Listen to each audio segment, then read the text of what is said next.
Welcome everybody to the first public event of the year for the Institute for Public Knowledge. It's a thrill to see so many people here. For those of you I don't know, I'm Eric Klinenberg. I'm the director of the Institute. We're really excited about this year because the last few years everything's been very shaky. Do you remember this pandemic that we went through? Some of you lived through that pandemic. It's really disrupted our ability to plan events and have reliable crowds at audience readings or book readings. And now we know that the pandemic's over. We don't have to worry about COVID anymore. So we don't have to. No, I think it seems like we've reached the stage where we basically said like we're going to come and be together, kind of no matter what. And let's hope we can maintain that.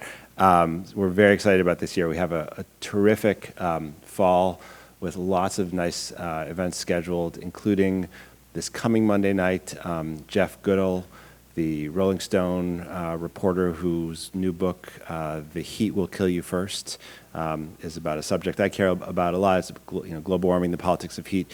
I'll be in conversation with him and also the chief heat officer for the city of Miami, talking about what it is to live in a climate change world.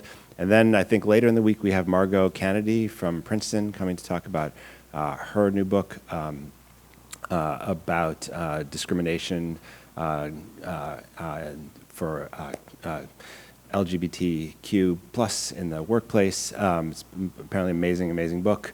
And then Nikole Goyal, a young sociologist who was working on the staff of Bernie Sanders for the last several years, has a book where he profiles three young kids in Philadelphia growing up in the public school system, trying to navigate schools and the criminal justice system at the same time. There's just a great review in the New York Times a few days ago. So it's a kind of a big opening of the year. But the biggest opening of the year is this one.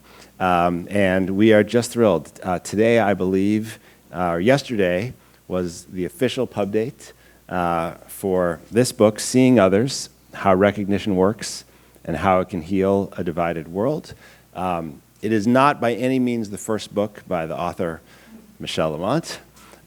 You all know that. She's a professor of sociology and also African American studies at Harvard. She's been elected to the American Academy of Arts and Sciences, was the president of the American Sociological Association. She's just a luminary in our field, and it's really lovely to have her here. It's not the first book she's written, but it is different from things she's done before because it's the first book in which I think Michèle has really tried to reach out and engage people outside of her disciplines, outside of the university, and to put an argument into the world in hopes of helping us understand something, but also do something different. And what that thing is going to be the subject of Michèle's talk, so I'm going to let her do it. The format for today is Michèle's going to speak for a while. I'll come up and ask a couple questions, then we'll jump into Q&A pretty quickly, so it'll be a little less conversation between the two of us, so we can have a lot more conversation with you.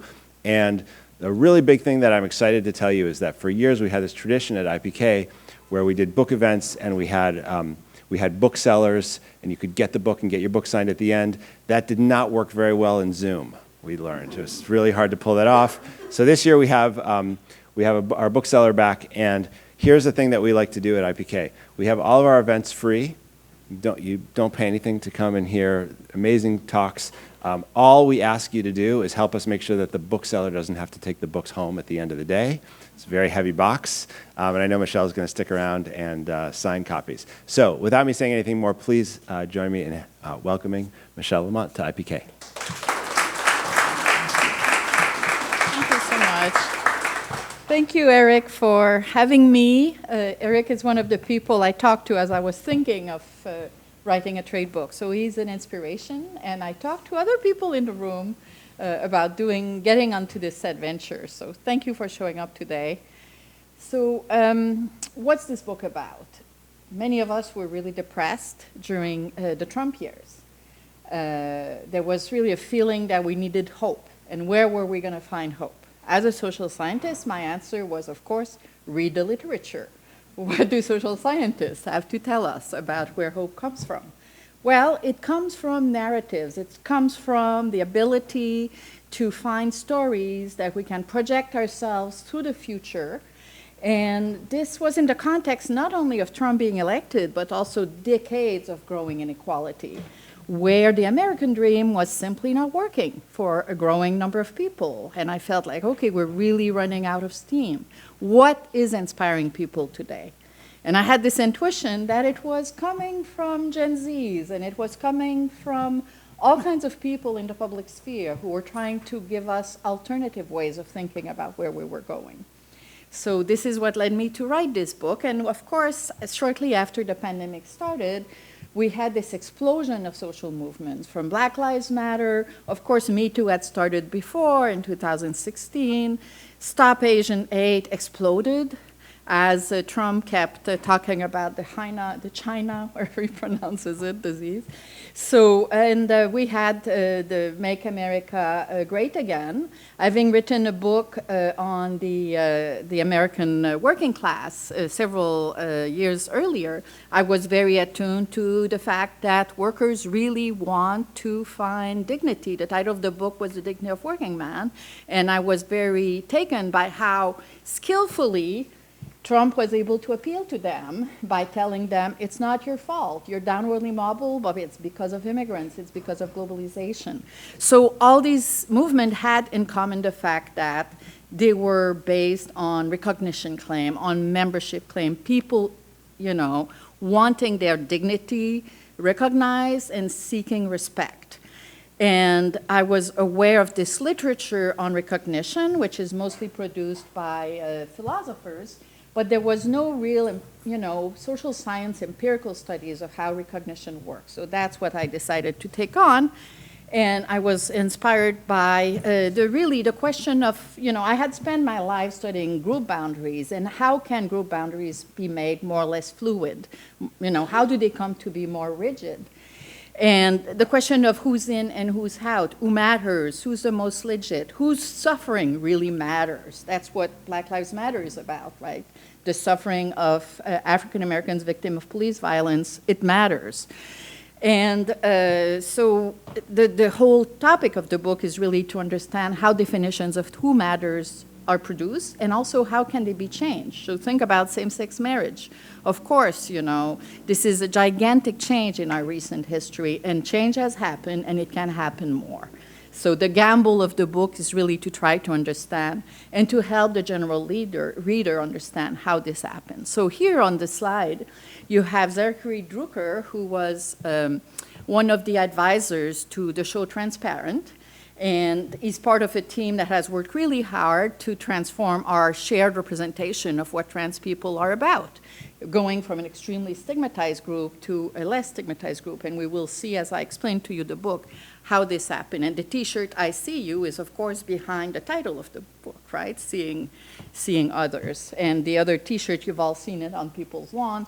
It's very much a T-shirt about proclaiming what we all have in common as human beings. Love is love, which was one of the slogans that contributed to the destigmatization of LGBTQ people.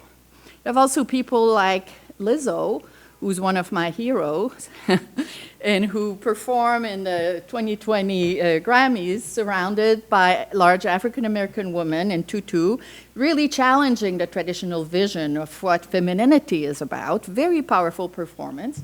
And when I saw this, I thought, oh, new scripts of self. She's giving us new models to think about what are the normative assumptions, background assumptions we all have about, you know, who should be dancing ballet. So I was interested in where are these scripts of self, these models of who we should be, the ideal self models that are really inside our head, where do they come from? So that's a story of cultural producers. So I focus on the cultural supply side of ideas by looking at change agents who are populating our environment to give us new notions about who matters and how we should all behave as human beings. So here you have Joy Soloway, who is the creator of Transparent. And Transparent is a show that is centered, or the central character is this middle-aged woman who's trans and who's negotiating with her adult children her new identity. And really, her children are really challenging this new identity. So as a viewer, we witness these negotiations. We are really put in the situation of wondering, am I right to think that these people are really out there, So it's a process of making normal and habitual people who have been historically stigmatized. And when I interviewed Joyce Holloway about what motivated them to create the show, it's exactly the kind of language she used to describe her work. It is to make normal what's perceived as not normal and to help people get the tools they need to understand people who are very different from them. So that's also what led me to want to interview change agents who are creating these new scripts.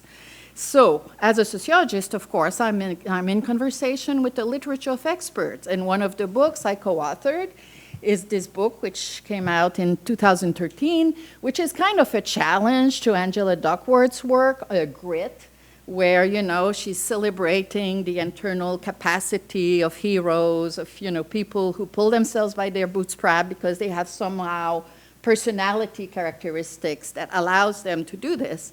And as a sociologist, I'm thinking that's not at all how it works. Different members of different groups have different resources and different levels of social support and wealth and all kinds of things, but also they live in very different kinds of societies. And some societies enable more people to have social resilience. And by social resilience, we talk about, my co-authors and I, the creation of institutions and cultural repertoires, which are kind of the toolkits of ideas that surround us on which we can draw to make sense of our universe. So they live in an environment where these tools that are institutions and cultural repertoires allow more people to be resilient.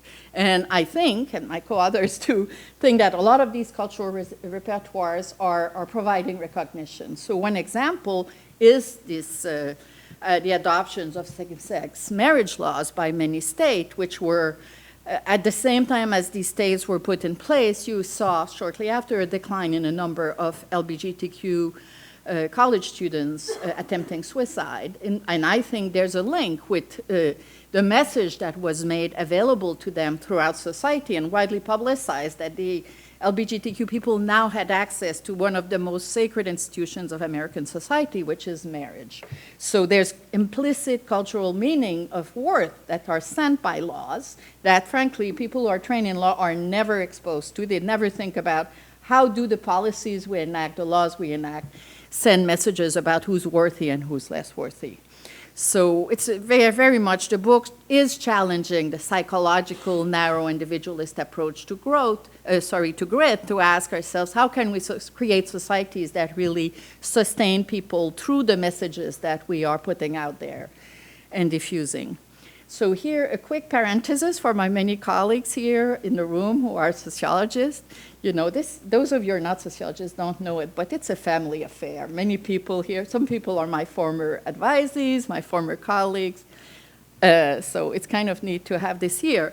But I have 2 slides for sociologists about past papers that I've written that are really the scientific, scaffolding behind the book. And you have the papers here. Some of you are familiar with them. But the main idea is that when we study inequality, sociologists spend a lot of time. It looks like this, ecological effect, neighborhood effects, distribution of resources, opportunity hoarding, domination, closure. When I say these words, you all know exactly what I'm talking about. Tilly, Collins, you know it. What's missing is the focus on cultural processes, the type 3 processes, with all these processes, identification, racialization, stigmatization, recognition. I think of this the same way we can talk about modernization, exploitation, but they have not been fully theorized in sociology as contributing to the process of inequality. So that's exactly what I'm trying to do, to basically develop a more multidimensional understanding of how inequality works. And it's represented here. It's like the second type 2, that's cultural capital, okay? It's not the same thing at all as stigmatization. So I'm just saying that in passing. If you want to know more about this, you really have to, the paper, What is Missing, really develops this theory of cultural processes that I don't have time to talk about. Well, close the parenthesis. So the key concept, recognition, is developed from Hegel, but it's used again in contemporary philosophy by people like Nancy Fraser or Axel Honneth, and it's basically about defining others as having positive social worth. And the counterpart is, of course, stigmatization, great classic of, 20th century sociology with the work of Goffman, which is the opposite, defining negatively identities and differences. And both, people on the street have no idea about these concepts. When I say recognition, people might say, oh, is it like, oh, I recognize this is an apple, or I recognize Johnny on the street? It's not at all. I mean, it's really about giving value or not giving value to people.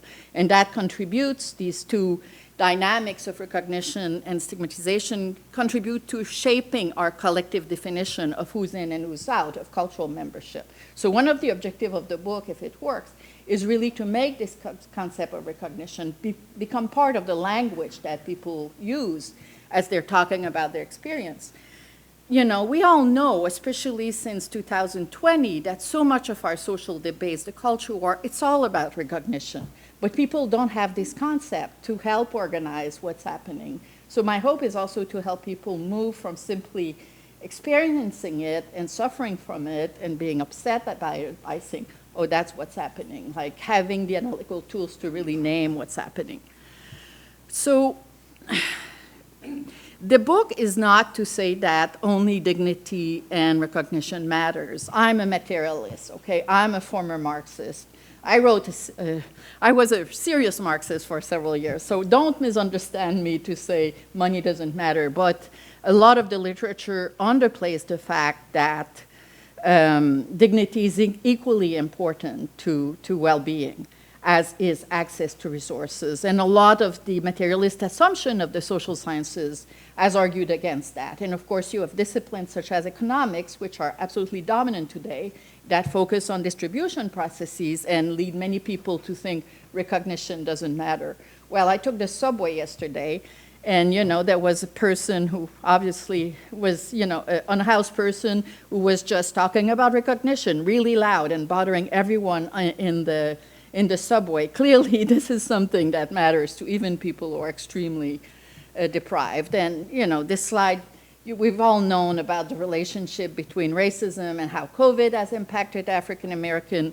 Think about LGBTQ people whose kids who are kicked out of the house by their parents. They come to experience poverty. So that's a case where stigmatization causes poverty. So we really need to rethink and work hard at understanding the relationship between dignity and being deprived of resources. So all this to say, this topic matters and we need to spend more time. And the background is, of course, to develop a more detailed understanding of recognition and stigmatization, how it works, but that's not relevant for general public. So the book is based on 185 interviews with what I call change agents, people who work on all kinds of sectors, but whose work involves creating new narratives.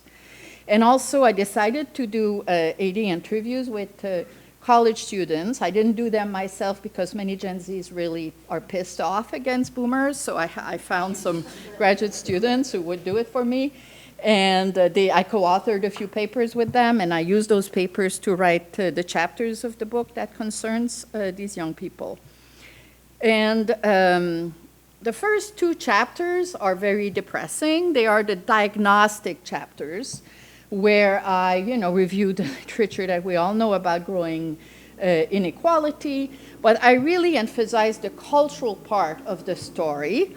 Many people have written about the neoliberal moment, which is a moment where the state is really at the service of capitalism to foster profit maximization. It's called also market fundamentalism. It's characterizing what we've experienced since the election of Ronald Reagan and Margaret Thatcher that has really transformed capitalism and our societies in deep ways. And it has created what I call neoliberal scripts of self, ideal ways of being that are glorified by our society. And what defines these neoliberal scripts of self is incarnated by someone like Trump. People love money. They love competition. A good person is a person who's a winner. Certainly people who have college degrees. If you don't have a college degree, forget it, you're dirt.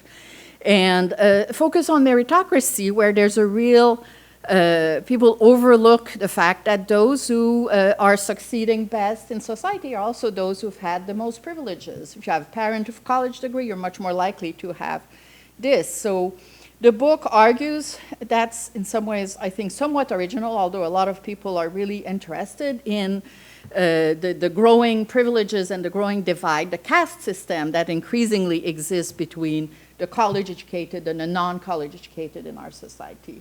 So what this polarization means is that people like us in this room, since I presume we all have college degree, are really increasingly celebrated as the people that everyone wants to be, and the bottom 50% of the population is really lost. And we know about the death by despair literature, growing addiction, depression, goes on and on and on. So you really have a growing polarization, which is associated with a mental health crisis, not only in the bottom half of the population, but also in the top 20%.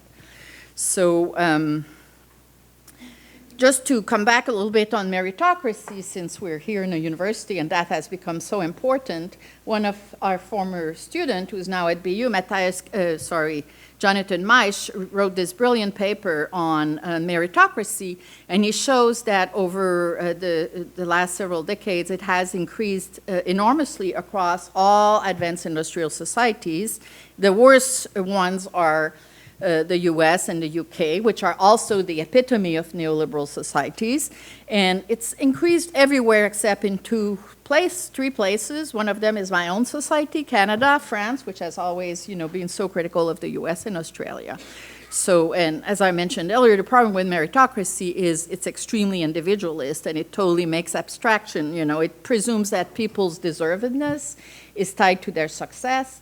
And it's because their merit is supposed to be, admiration for them is because they're presumed to deserve what they have, because it's a sign of moral strength, of self-reliance, of hard work, etc.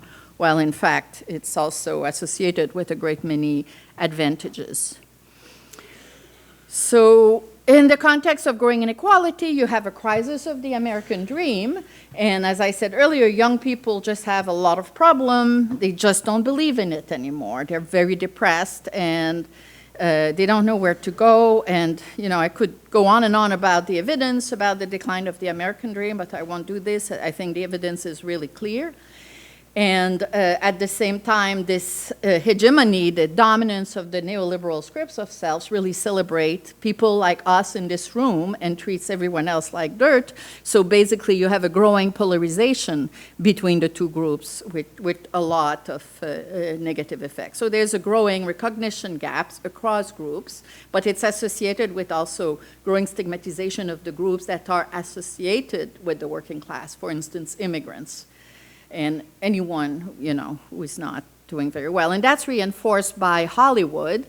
A study by Richard Butch has shown that between 1948 and 2016, the vast majority of the primetime American television domestic situation comedy are all celebrating people, professionals, and managers. The representation of working class people that are positive are extremely rare. Most of them are like, Bart Simpson. They're idiots, not someone that you want to admire. So I think for the working class people, as they're looking around themselves, they don't see any positive representation, celebration of who they are. So that really feeds these feelings of deep alienation, and it feeds the mental health crisis that has fed death by despair. And I mentioned earlier also a mental health crisis among the top 20%, which is in this case due to overwork and competition and fear of declining social status. So especially after 2008, right? I mean, the upper middle class totally freaked out.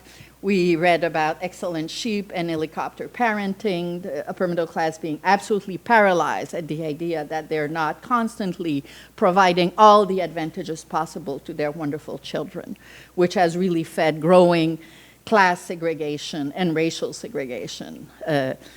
Class segregation has increased enormously over the last decades, which means that today upper middle class people are much less likely to know and to be in contact with working class people than it was just 20, 30 years ago. That's very clear in the neighborhood where I live, Brookline.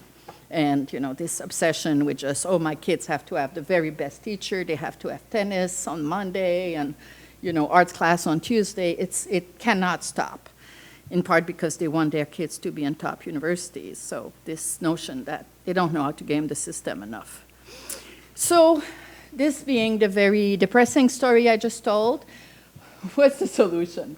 There's many solutions. There are solutions that have to do with, of course, distribution of resources, extremely important. That's not what I study in my book. I study the cultural end of the solution, and the cultural end of the solution is to be found in the creation of new narratives, new visions of what alternative realities could be. And I'm particularly interested in who produces those and how do they diffuse. And the penultimate chapter is really about, okay, if this one-dimensional way of evaluating people that has been promoted by neoliberalism is not working, we need to think about a broader range of criteria that we're going to use to diffuse out there so that more people feel they're valuable. So that penultimate chapter talks about how can we foster more pluralistic understanding of who's valuable and where is it happening. So, for instance, organizations that are promoting work-family balance, that recognize, you know, the importance of family leave and support caregivers as well as producers. I'm going to talk about this a little bit later. Ordinary pluralism, which is really, here I'm giving you a brief introduction, celebration of what we all have in common as human beings. Humans are humans, right? So as an alternative to only the winners, people with college degrees are worthy, and how the process by which stigma can be reduced. So I decided to study really where do ideas come from. So there's a basic concept that sociologists use for this, which is called the public sphere, which was proposed by us, by Habermas, who is an important German philosopher who studied coffee shop in Vienna in 19th century or 18th century when men would get together to talk about the affairs of the day. Well, that's now not where collective discussion about where our societies should go are happening. They're happening, this public sphere has been revolutionized. It's happening in the social media. It's happening in philanthropy. So I put together kind of modeled a public sphere that looks like this, which says something like these producers of our shared worldviews are located in many different sectors. And I'm going to go to these various sectors to try to identify people and interview them about what are the alternative visions that they're putting out there. So I have a couple of slides giving you examples of who I've interviewed. Heather Boucher, who's now on Biden's Council of Economic Advisors. So some of them are extremely influential, and that was possible because it was the pandemic. We were able to interview all kinds of people we would never have had access. People who created Indivisible, which was, you know, the response of the Democratic Party to the Tea Party, right, to really try to broaden their...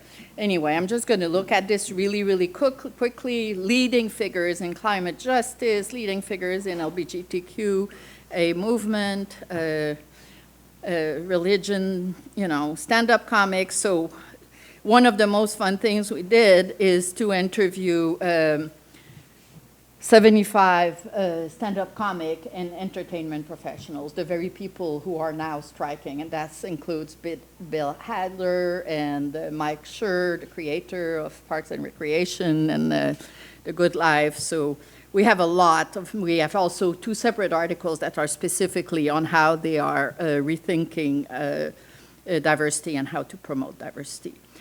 So to really give you an idea of how this works, I'll focus on one specific little world, which is the world of visual art producers, Black and queer photographers. This includes your colleague, Deborah Willis here at NYU, and her son, Anx Willis Thomas. My colleague, Sarah Lewis, played an important, she's an art historian, she played an important role in putting me in touch with all these people.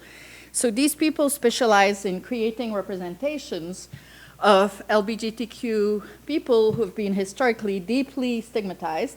But when I interviewed them on what they do with their work, they say, we try to represent them the way they want to be represented. Extremely noble. This guy also, Lyle Ashton Harris, teaches here at NYU. And that's one of his pieces. And you can see the nobility here, right? So they want to humanize them. They use the term, we want to provide a three-dimensional depiction of these groups that are deeply stigmatized. Humanize, dignified, represent them, make them visible. They all say things like this. Catherine Opie, who's a very famous queer photographer, says she's trying to create representation of, she's into the leather community, and she says, us, S&M people, we're just vilified, but in fact, I really want to represent them with love and dignity, the way that they want to be dignified, to a real alternative to dominant representation. A person who I found absolutely remarkable is Hank Willis Thomas, who created this video that you can see on YouTube. If you type, Question Bridge, you will see this video, for which he interviewed 150 African-American men, and he simply asked them, what does it mean to you to be a black man? And he found enormous diversity among them. The one thing they all shared is we all live and face the stereotype of all that's wrong with us. And then he did something very interesting, which is that he joined forces with an organization, and this organization paid to have this video circulated across many high schools and community centers to create a conversation around stereotyping and discrimination of black men in America. And this is called the Campaign for Black Men Achievement, Black Male Achievement. So there was literally an attempt to create a network of conversation throughout the country to challenge stereotypical representations of black men. And when I interviewed Sean Dove, the head of this organization, he said to me, well, we really are trying to transform the vision of black men that is out there. Rather than perceiving them as problem and everything that's wrong with them, let's talk about black men in terms of aspiration and what they can do and what they do contribute to American society. So this is exemplary of something that's happening in this world that I study, which I call recognition chain, which is collaboration across many organizations that are all pushing the same kind of transformation. And they typically connect cultural producers to funders and to philanthropists. So the Ford Foundation, I'm very aware of the very critical literature on philanthropies, whether, Gates can go on and on.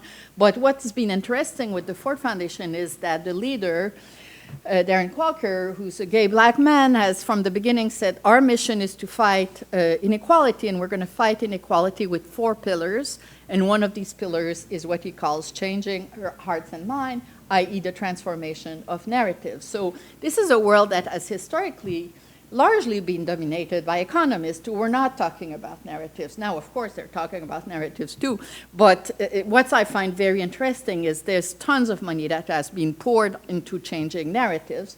One example is the film Roma, which won an award, an Oscar, and that was funded by the Ford Foundation. And that was also very involved with another group funded by Ford, which is the National Alliance of Domestic Workers.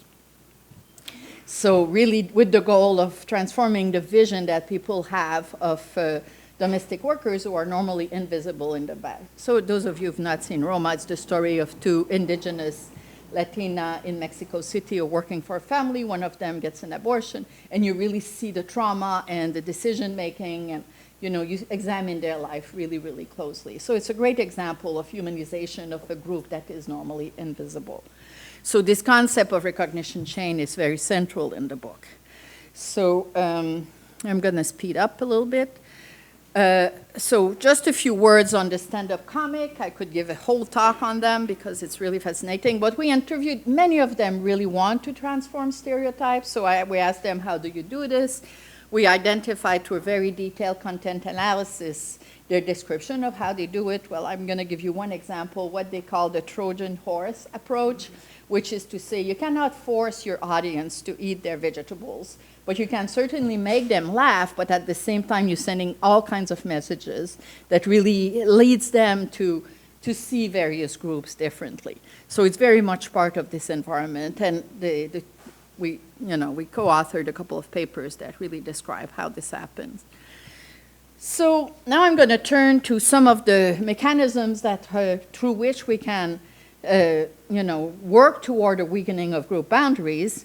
And one of the studies we did that really illustrates how this works is to compare 3 groups that have experienced very different levels of destigmatization over the last decades. One of them is people with HIV/AIDS, and another one, I'll just compare people with HIV/AIDS with people labeled as obese, and here I should say the author whose book we drew on is here, Abigail Segui, who wrote a wonderful book titled What's Wrong with Fat, and she describes in her book very clearly why it is that this group has not been able to be very successful at becoming destigmatized. And we drew on another wonderful book by Steve Epstein on the HIV/AIDS crisis to understand why is it that that group was able to. And in this article, this is the model we propose. So it is to say, okay, the actors, they are the social movement activists that we can all think of, but they're not operating by themselves. They are in a recognition chain that involves a lot of people like us, knowledge workers, knowledge producers, medical experts, legal experts, social scientists, journalists who are producing and diffusing alternative visions of what these groups are about, but they're not doing it out of nowhere. They're drawing on the cultural resources that are available, the existing ideologies that are out there, and they engage in destigmatizing action. So we talk, for instance, about Magic Johnson, who came up publicly to say, I have AIDS. And I remember when I came to the US in '83, I was in Palo Alto. Everyone was terrified of people with AIDS. People would not want to touch them, a little bit like when COVID started and we're all wondering, are we supposed to touch the buttons in the elevator or not, right? And then you had Lady Di who came, and she was photographed, shaking the hands of people with AIDS without gloves. So really powerful images such as these that contributed to destigmatizing that population. So the point of this part of the analysis is to say it has happened, it can happen again. It's totally an anti-tribalism argument. It's an idea that, the boundaries are produced collectively. They are not tied to human nature. This is a cultural process. It's a social process. If we understand how it works, more of it can happen. So the book in that sense is very much a very hopeful book to make people believe that change is happening and it can happen more and to see it happening. So I'll conclude with just a few words on the Gen Zs. We interviewed 80 Gen Zs in the Midwest and East Coast during COVID and before COVID. So the first round of interview was in the fall of 2019, and then we re-interviewed them during 2020. And this category of Gen Zs, many sociologists and demographers are objecting to us using the term because they say, oh, these categories, they're made up by marketing people, they're not real, and demographers will say correctly, we cannot disentangle what's an age effect, a period effect, a time effect. So we're using the term simply because many Gen Zs self-define as Gen Zs. So shared subjective definition of an identity is a real thing. It becomes as real as Wednesdays for people, the concept of Wednesday, which doesn't exist in and of itself, right?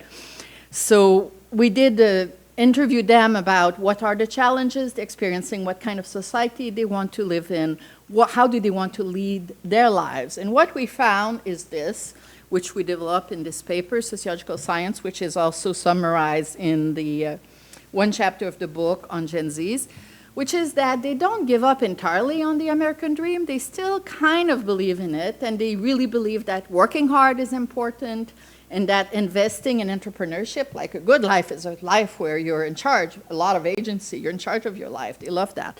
But unlike my generation, they believe in having a balanced life. And a work-life balance is really important for them. We didn't even know it existed when I was young. So, and then they also believe in ordinary universalism, and that's really crucial to them. Treat people as people. Inclusion, we don't want to live a life where we have to deal with hierarchical people. I'm going to quit that job if I have to deal with this, this, asshole, excuse my French. I mean, the way they make decisions about how they want to lead their life is very much driven by these choices, and the Gen Z cohort narrative, which is about politics and about climate change. They're super pissed at my generation for having neglected this. So there's a deep, deep sense of urgency that directs, the society driven by consumption makes no sense for them, and they don't know how long they're going to live. So why should you do everything to accumulate and have the white picket fence and all that when they don't know when the planet's going to burn, right? So the kind of quality of relationship that they want to engage in is absolutely important to what they say is important to them. And mental health is absolutely crucial. They're deeply socialized in a therapeutic culture that didn't exist when I was young. So, and the other paper we wrote on this is really about class differences, where the middle class people see themselves as the leaders of social change, and the working class people we interviewed, the less privileged, say, well, we have to help our parents pay their bills. We want to make revolution, but within limits. And, but they're totally, and also they're not afraid of conflicts. They say, yes, creating a new society requires canceling some people, and it's a power struggle. Being nice will not lead us anywhere when it comes to the creation of social conflict and confrontation is actually very essential. And finally, we talk a lot about, in the last penultimate chapter, about this notion of ordinary universalism, which is the celebration of all that we have in common as human beings. So early on, Anne Morning, who's here, we co-authored a paper together, which was about North African immigrants in France, where for my book, The Dignity of Working Man, I had interviewed them, 30 North African, and we asked them, what makes you similar and different from French people? And they would say, oh, we all spend 9 months in our mother's womb. We all have 10 fingers. We're all children of God. We're all equally insignificant in a cosmological sense. So for them, the similarities were really deeply grounded in what we all have in common. So that penultimate chapter really returns to this notion of our capacity to create different narratives that emphasize what we have in common. And I'm stopping now. I'll just conclude by saying this adventure of a book led me to do things I would not have expected. One of them is that the UN produces every year the Human Development Report, which is distributed worldwide, and they ask me to be the co-lead of the advisory committee, which led me to be able to people that report with all kinds of references that are not only economic, but also a lot of sociology and anthropology, and really giving people tools to think differently about how to create hope and how to face the challenges that we were facing in 2021 when we were putting this report together. So I will end here and thank the team, the students. Their names should be there, but the people who've helped me gather the data for the book, and I thank you very much, and I look forward to your comments. Thank you. I think because we're recording and we have lots of people here, it's better if you don't mind just staying there, unless you want to relax and sit down. Sure. But I want to make sure we get lots of time for questions, so I'm just going to ask you a couple of things. I should tell you that I got the advanced copy of the book, and I remember, when I have a book come out, there's nothing I enjoy more than seeing someone who's got a book with exclamation points and underlines all over. So I have a heavily marked copy of your book, and they're almost all kind of exclamation points of agreement. But there are a couple of tension moments, and I wanted to ask you about them because it's going to be more interesting than me telling you how smart you are. And so one of the things that you're reading this book brought me back to is the fall of 2008, which seems like a very different time. There was this guy running for president, Barack Obama, and he ran on this theme of what you call ordinary universalism, in a way. It was you talk in the book about the narrative of hope and finding common ground. And I have a photograph that I cherish to this day of my son in his stroller. He was about a year and a half old. And I've got the front page of the New York Times, and it's Obama wins. And it was this amazing moment of hope and change. And it felt like, here's a guy who has a narrative about our common ground. And, Yes, he did. and he was president for 8 years, and there's a historic, amazing presidency in lots of ways. And also, things since then have not been the best. And a lot of people were not so happy about the message of hope and ordinary universalism. And many of the fights for recognition that seemed like they had turned permanently, right, now look imperiled. So, for instance, the backlash on LGBTQ people and trans people in particular, the backlash against the telling of Black history, and so many other things has now become a real issue. And I wonder how you think about those developments and how you square it with the, I don't know, kind of your enthusiasm for the change makers.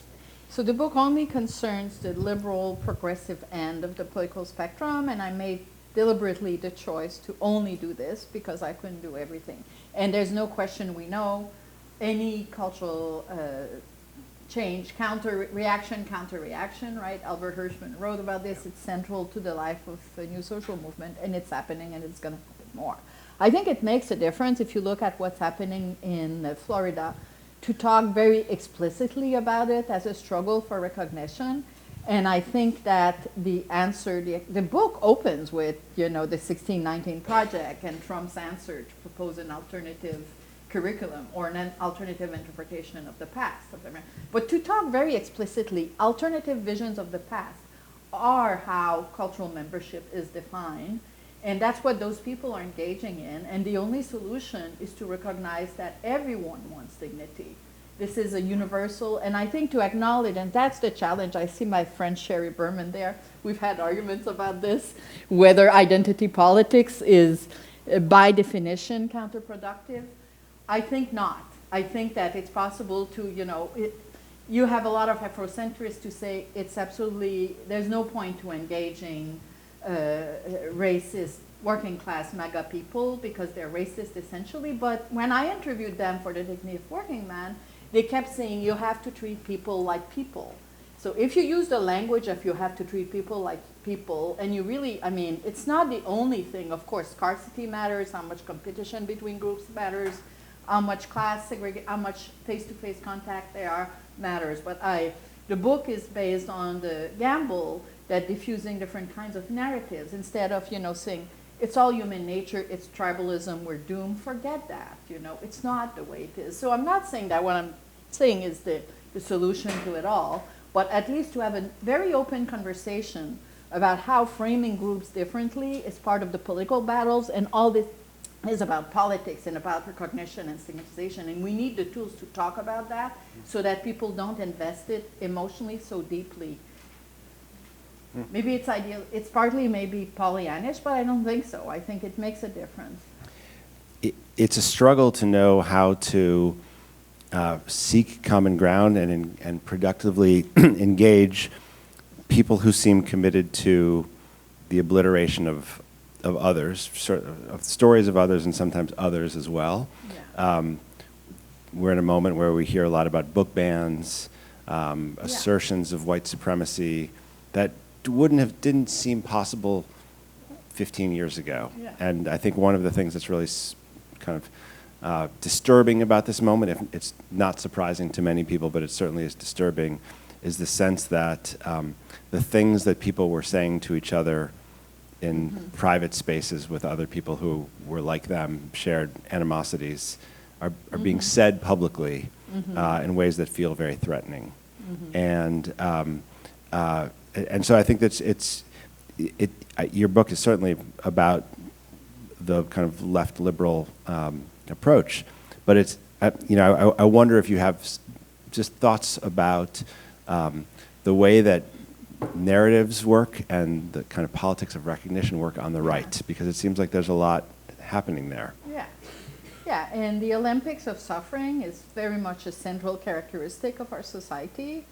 And people really competing to say my group has suffered so much more than yours, like even the adoption of the term BIPOC, descendants of slaves saying I don't want to be grouped with immigrants because my group has suffered so much more than yours.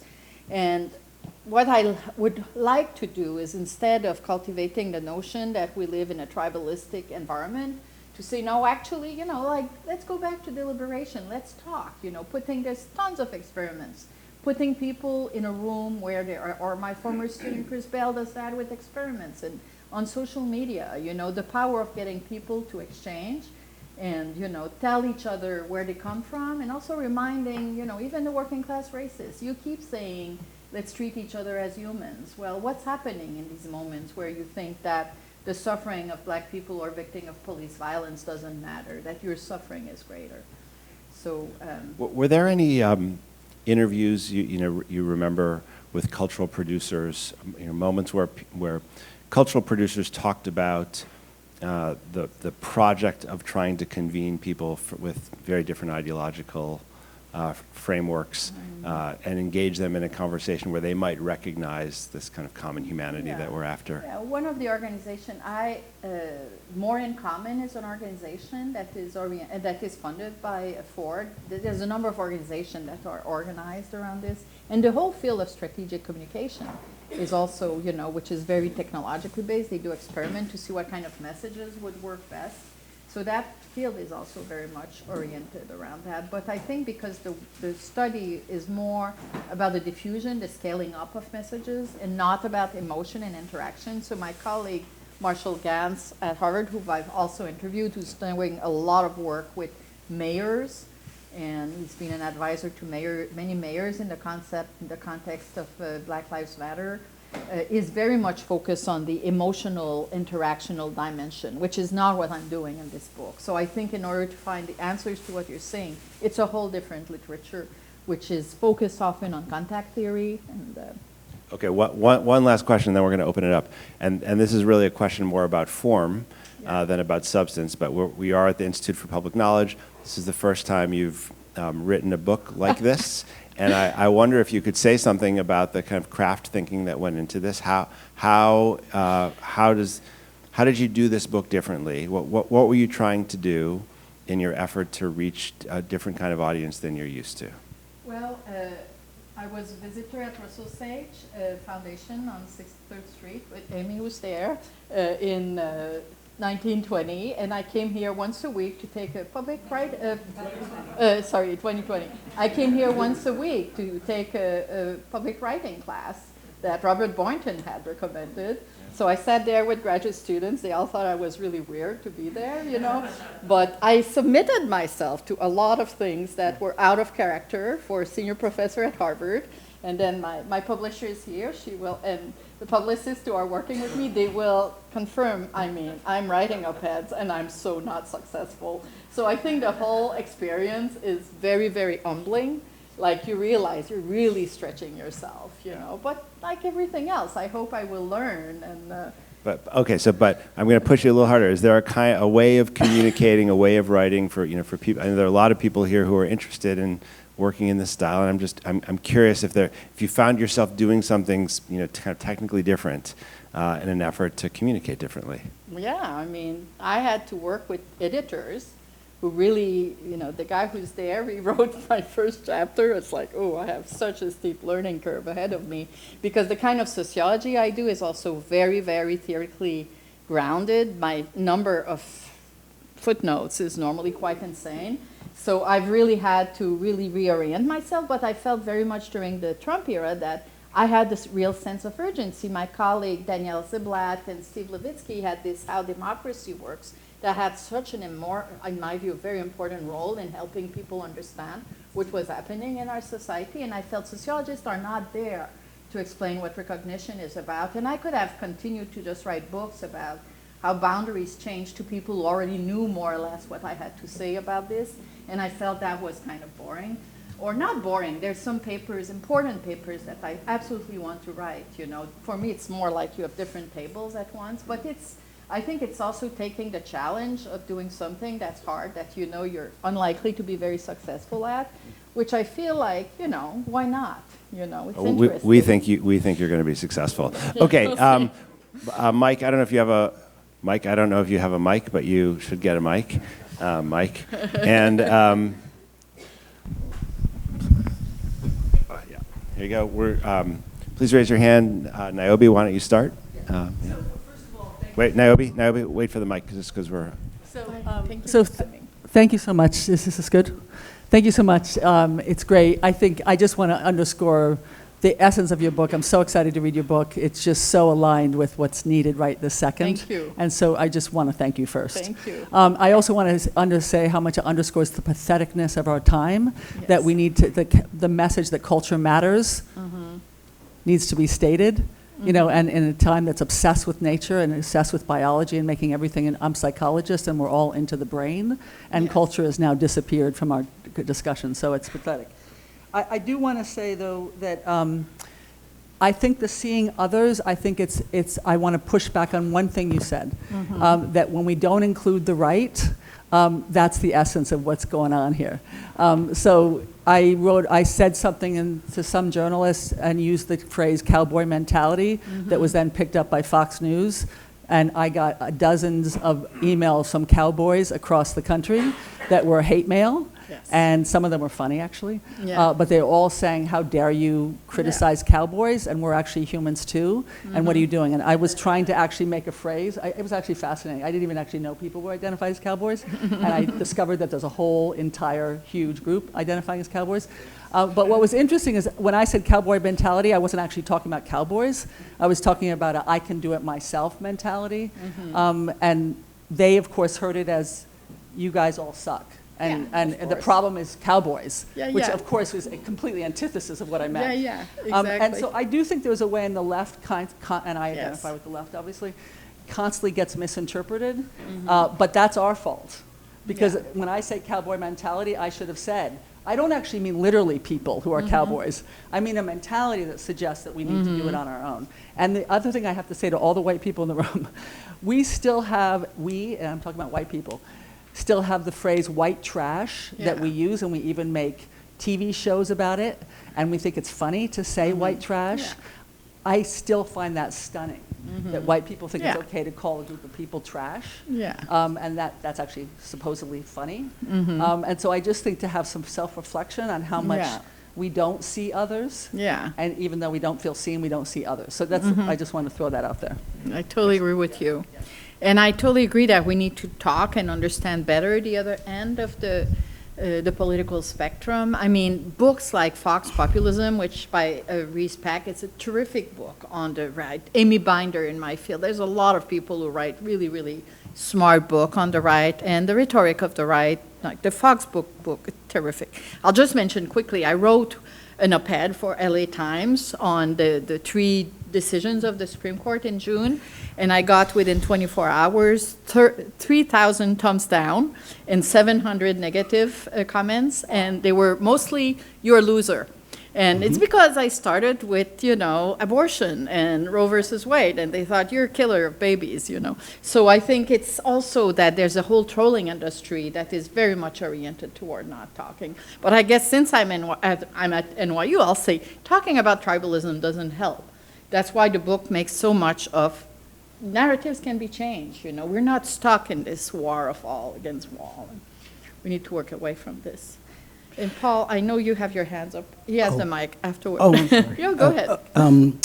So just a quick comment on that last exchange. I wrote an op-ed about protecting children of immigrants in 2006, and within 6 hours, I got 300 hateful, whatever you call it when people comment on it.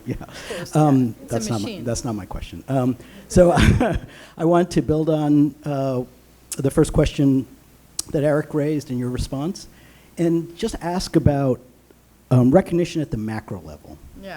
And sort of building on the end of the 8 years of Barack Obama, and the 2016, most dismal of years in my life, election. And the Democratic Party and the standard bearer that year, Hillary Clinton, ran, I'm sorry. I know where you're going. Deplorable. Well, deplorable, but just the entire election. And the emphasis was on identity. And particularly promoting the identity of Democratic subgroups. And of course, the denigration of the identity of those who oppose that. with the term deplorables. But it's more so the huge focus on identity. I mean, I was at the Democratic Convention, and I kind of felt there was a train wreck because it became so galvanizing, among many other things, for those who are most resistant to focus on others, to the focus on others.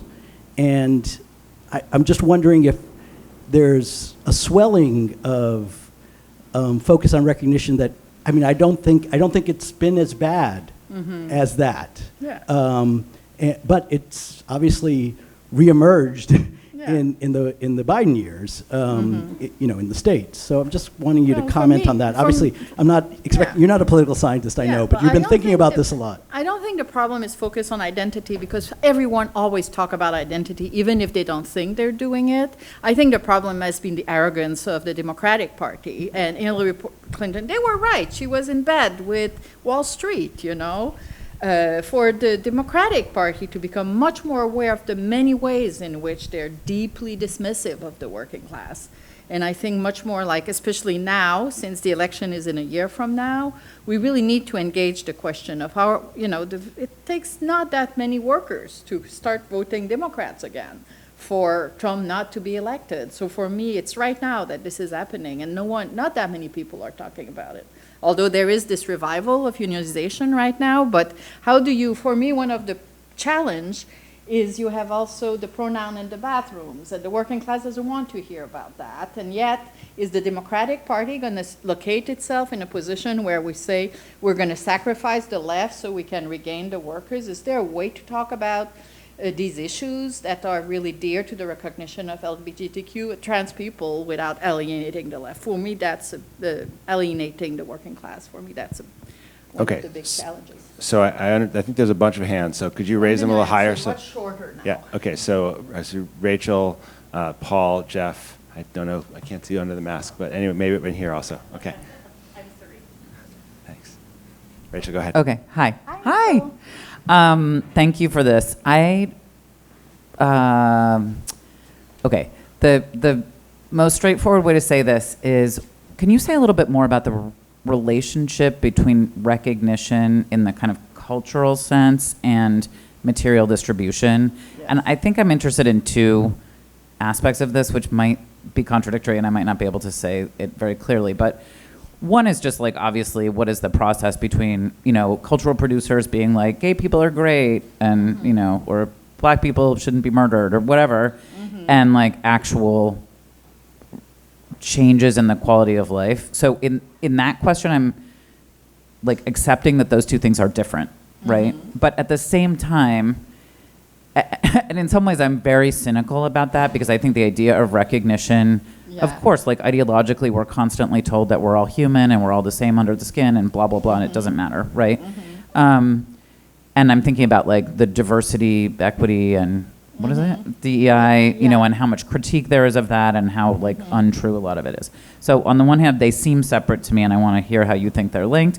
And on the other hand, theoretically, I'm troubled by a distinction, such a strong distinction between like the cultural and the material. And so I can't reconcile those 2 problems, but maybe you can just say something about some of that. Yeah, I totally agree that it's artificial, and in my field, everyone has been talking about cultural structures as being as important as economic.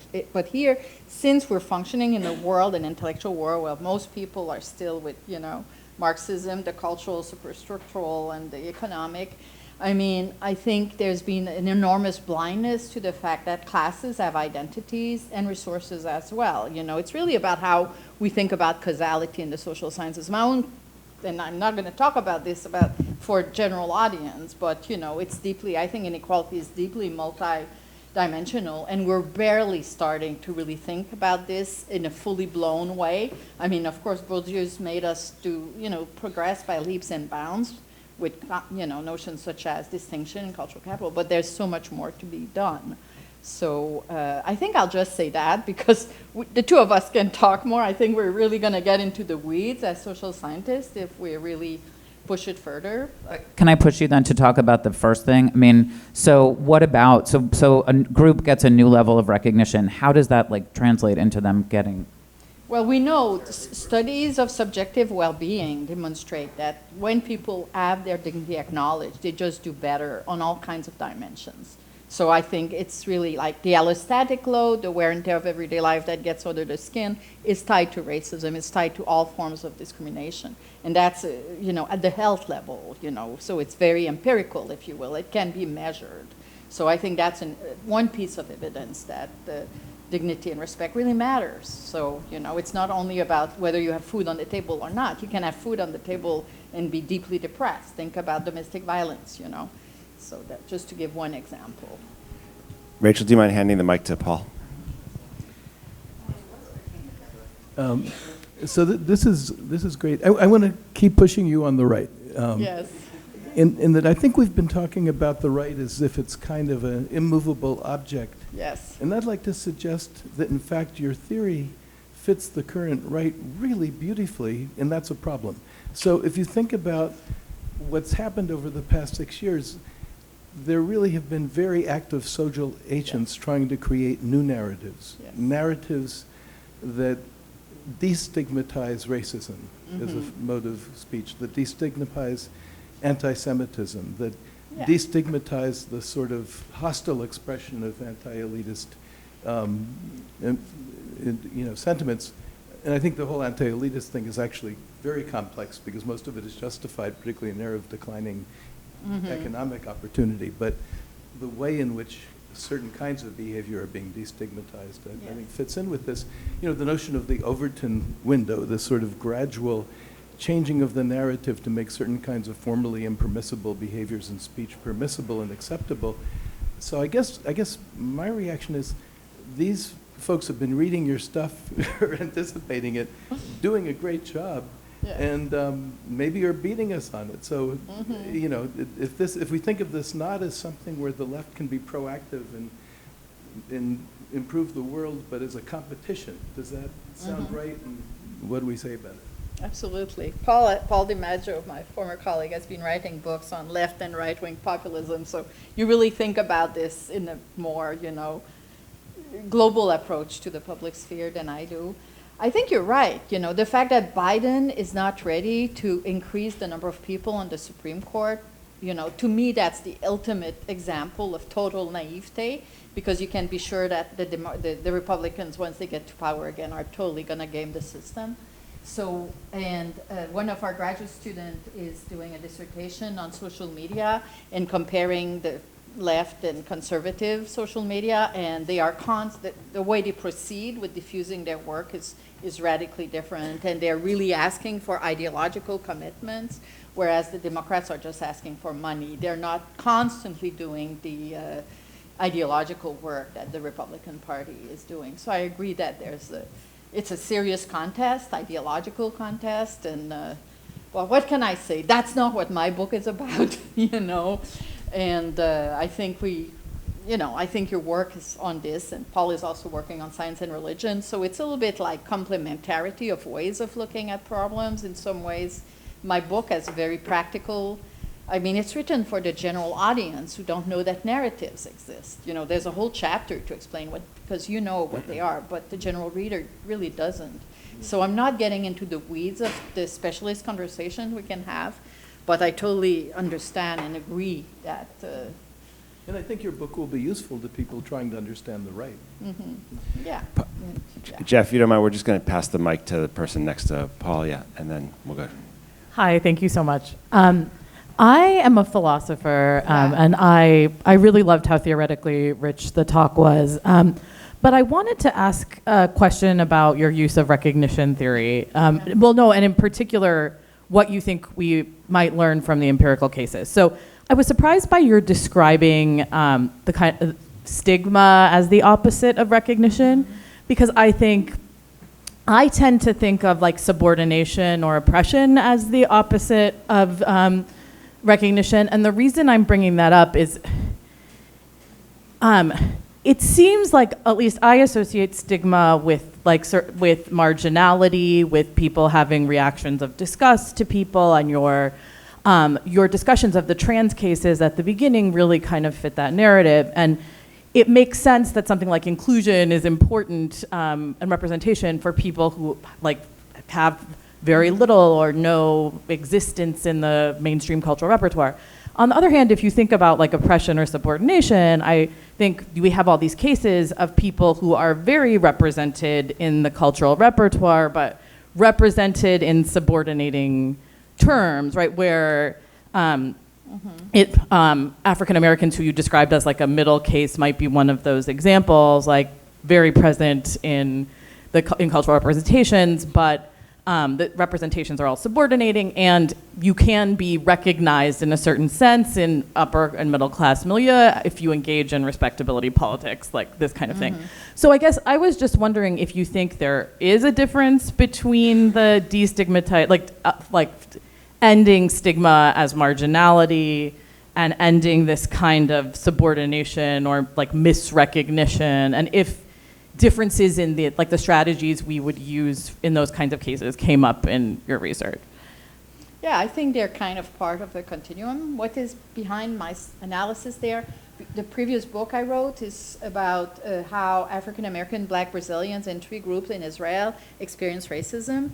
And when we asked them about the moments where they feel they were treated unfairly, the vast, vast majority of the statement we got were about what we called assault on the self.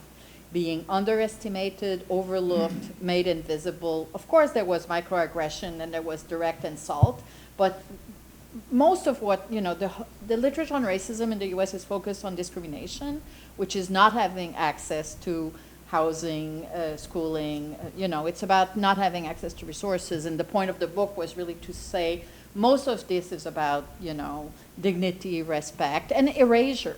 So erasure is even, I'm not too concerned about the philosophical. The point was really to emphasize how being seen and being seen positively is really central to people's experience.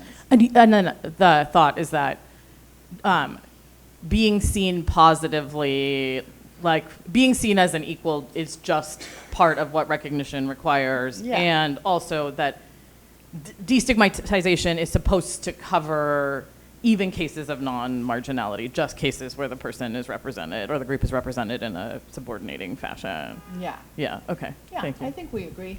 Yeah. Abby, do you mind handing the mic to Jeff? Oh. Go the long way. And then we're going to move to this side of the room, everybody. Just to be clear, this side of the room's got something to say. They're coming up next, yeah. Okay. The young Michèle Lamont would like to ask a question. The Marxist young Michèle. And this is also a version of Rachel's question, but I want to push a little in a slightly different way. So I could imagine the optimism that you envision as at least a possibility is actually really like in the long term where these recognition struggles are likely to go. Mm-hmm. In fact, I might even argue, contra Paul DiMaggio, I might even argue that since the 60s, there have been an enormous number of recognition struggles that have been remarkably successful and have changed the culture. Of course. But when it comes to the dignity of working class people trapped in bullshit jobs, recognition of the worthiness of it, it's very hard to see how the extension of recognition alone to people trapped in low opportunity environments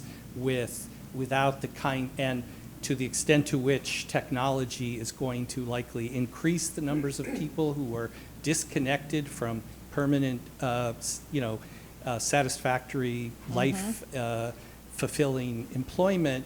I wonder if there isn't an enormous disjuncture, and that really we actually need to really separate out the two in a way that leads us to not sort of ask the question about recognition and extend it to the question of class inequality. And that actually, even though I am completely persuaded by some of your work on the Trump campaign and some of the cultural sources of Trump's appeal to working class voters, nevertheless, I think if we look at the big picture, wouldn't the young Michèle say something like, yeah, I could imagine we make all these recognition gains, and by 2060, the world is even more unequal than it is now, and that we really haven't changed anything, and nothing short of social. Like we're at the margins, we're making individual lives better, but in the macro picture, nothing has really changed. I'm so glad you asked this question, because I've written a paper with Will Kimlicka and Irene Blumrad where we draw on T.H. Marshall to show, yes, cultural membership has grown by leaps and bounds since 45. That's undisputable. Undisputable, Okay, some of it is ritualistic. It's like in John Mayer, you're in the Constitution, but it means nothing. But a lot of things have changed at the ground level. I was a Marxist, but I was a Rosa Luxemburg kind of Marxist, a humanist Marxist, an anti-materialist Marxist, so maybe the two of us were on different sides. But the workers who the strike at Amazon is also about access to bathrooms and not be put on such a speedy, and that's about dignity. Like, if people cannot shit in peace, we're having a problem, Like, this really speaks to basic humanity. So I don't think you can disentangle or even the claim of the current strike with the Hollywood workers, the fear of AI stealing their subjective creativity. I mean, that really speaks to deep sense of self. So personally, I think that, the materialism that has driven so much of the literature on inequality is somewhat mistaken, because even issues of productivity are deeply, look at, Randy Hodson's book. He was a Marxist, certainly, but it's all about dignity. So it's not distinguished from the material production, I think. Okay, we're going to shift over here. I apologize, I can't see a lot of the action over here, but I do see you. Thank you so much. I am new to your work and came in a little bit late, so this might have been covered, but I'm so excited to read your book. I've recently, with my teen daughter, been rewatching The Social Dilemma, and we've been talking a lot about how news feeds are tailored to our point of view, and ultimately social media, by a very slight degree, is kind of changing how we behave. I also work in government, so I'm thinking about the practical application of your work in terms of repairing the divide that has become so stark, I think, between our political factions. And where do you see social media possibly reacting to your work and using it for good to recalibrate us to a more collective sense of understanding while validating that sense of being seen? Mm-hmm. I'm not sure exactly. I don't know how to answer that. I mean, I know what government should do. I think it's imperative that people who are experts in policy systematically think about what's the cultural messaging that goes with the policies, and that's really not part of the training that people receive, so that I'm pretty clear. I feel the world of social media is such a mess, I mean, first, you need really much more, the obvious, right? Systematic protection of privacy and all that, but I think we need a much more explicit conversation around AI and what it means for people to spend their life staring at the screen and then being evaluated by algorithm. For the next project, I really want to write about recognition and AI, because where are people going to find community, And I was talking with a young person, the boyfriend of my niece, who was visiting from Montreal, and his job he's in special effects in the film industry, and he creates fires. And I was saying, how do you manage? He said, we always have a chat running where we exchange memes, and we create a whole community. We spend our life with, producing with data, but our life is really not, and then their whole life is running marathon. And, the people I know who work at Google are like that too. So there's a kind of deep dissociation between what I do to make money and where my emotional life is and where I get recognition from my friends. So I think we need kind of to have a real conversation about what's going to be the impact of more and more of us having jobs that are like that, where the human fabric in which we live becomes more and more abstract and mediated. So, but otherwise, I don't know. Michèle, I want to make sure that you recognize something, which is that I talked too long. No, I was going to say something different. It's almost 7 o'clock, and Yes. no one has left. Oh, yeah, well, And, a few people, but it's good. We do a lot of events here, and generally, people have places to go, and they, like you got to compete with social media. Yes. So I know I heard a little bit of anxiety about success in this project. I think this is one data point for you. Okay. Because it's almost 7 o'clock, and I really want to make sure that you all have time to help the bookseller not have to carry books home. What I want to do is take a few questions together. There's Okay. people over here who want to I'll talk, try and to then, stay and just short. you can connect them. So I see a hand here, Mike, in the back. Yeah, hi. I sort of take a context about the last 3 years of history in regards to human dignity. Yeah. We have lost our right to go to church. We've lost our right to work. We've lost our right to gather with our families. Many of us had relatives who died in hospital and we couldn't visit them. Mm-hmm. In the context of the Great Depression, that was the rise of Nazism, and that was the rise of severe, left-wing solutions. Today in America, half the small businesses have been crushed. A billionaire a week has been created. I think we've all been brutalized, and I think our identities have all been shattered, and we're now in a position where history has been irrevocably changed. And there is a globalist thing going on, and it was based on, look at the data. A disease with an IFR, infection fatality ratio, of 0.2%. Sorry, let's get some more questions. I don't think there was a question there, but let's get some questions. If anyone has some? Is that a hand there? Yeah. Thank you very much. Thank you for the very interesting presentation. I had a small question because in a way I really understand in what way narratives open up possibilities for people to imagine themselves as worthy and so on. I wondered whether you consider also in what way some narratives can close some possibilities of imagination. I will give just a very quick example. I am not from the US, as you can hear, I guess. In my country, gay people struggle to gain marriage, right? So they really rely on these right frames. But at the same time, there were debates in the gay movement whether it was really good to claim for the marriage because it's a patriotic institution and so on. So finally, this right frame win. But in a way, we could consider that it's close some other possibilities of imagination and so on. So that was just my question, if you would consider something like that. Yep. Yeah, and then just right next to you, Benny. It's okay. It's okay. Thank you. Thank you. Michèle, very interesting conversation, very interesting book. I have a question on the public sphere and the concept of the public sphere that you decided to use, and you also just oppose it in a way, to neoliberalism, which is something that, of course, as we know, when Habermas was writing at the beginning, because we know that he revised his theory quite a lot, but he was already lamenting the commodification, the progressive privatization of the concept of the public sphere, and the fact that we were losing this opportunity to create, this rational consensus that was, in a way, kind of leading to some sort of democratic discourse and stability. And the interesting thing for me has always been that he was very clear that it was more about the topics, actually. It was not just about the fact that he could see already, the progressive privatization of it.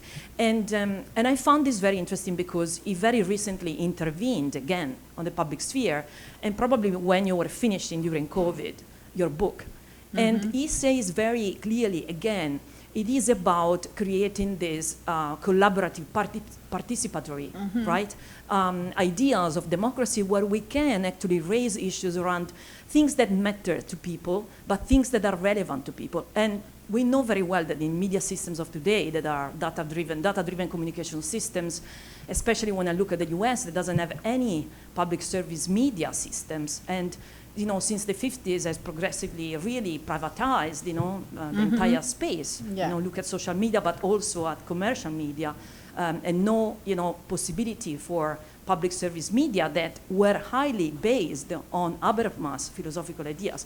So the question is, do you think that in this concept, in this media system, and in this concept, there is real hope that we can see? So you find that it would be easier to reform media systems, and this is also probably an answer to the question coming from government. How do we reform media systems in this country so that we can have and achieve the public sphere? So I'm interested really in seeing this developing, because this is becoming more an ideal than anything that can be really achieved. So thank you. Okay, Michèle. Well, the world of the media has been entirely revolutionized for the last 20 years, right? It's not the newspapers anymore. Our students, our children are getting all their news from the social media, and enormous diversity has been created through the various platforms. So where no one is consuming, we know this, right? The whole literature about filter bubbles are, so at some level, in general, I'm not a pro-market person, but the bubbling up of the diversity of information that has been possible by Patreon, for instance, it's true that there's Rod Benson who teaches here, who compares the media system in France and the US, which in France you have public television and you have deeply subsidized, but you don't have the variety that you have in the US at some level. So I think the answer there is really to look at the empirical studies that document how different media systems can be more or less centralized, which one are creating more diversity. What happened with Patreon is basically now artists can put directly, their musicians directly their work accessible to the public, and they don't have to go through the whole selection process that was in the hands of the radio station. So you've had this amazing explosion. Chapo Trap House was made possible, which is one of the main super left-wing, radio program that was extremely popular during the pandemic. So I think in the US, not to do an ode to American market-driven, but there's an explosion of creativity at so many levels that part of me feels like, okay, let's see what happened, But I really appreciate your comments. I think the empirical study of the transformation of the public sphere is something that needs much more work. The work of Rob Benson is super important, but more is needed. And this question? I'm blocked. Oh, yes, on gay marriage. And I think narratives, they can be liberating, they can be closing possibilities. There's nothing per se. Narratives are stories about reality, and some of them are more empowering than others. So I agree with you with your point. There's nothing inherent to narratives that make them good or bad, I think. Okay, Michèle, I think you can consider your book launched. We're happy, proud to be part of it in New York City. Thank you for coming to IPK. Thank you all for being here.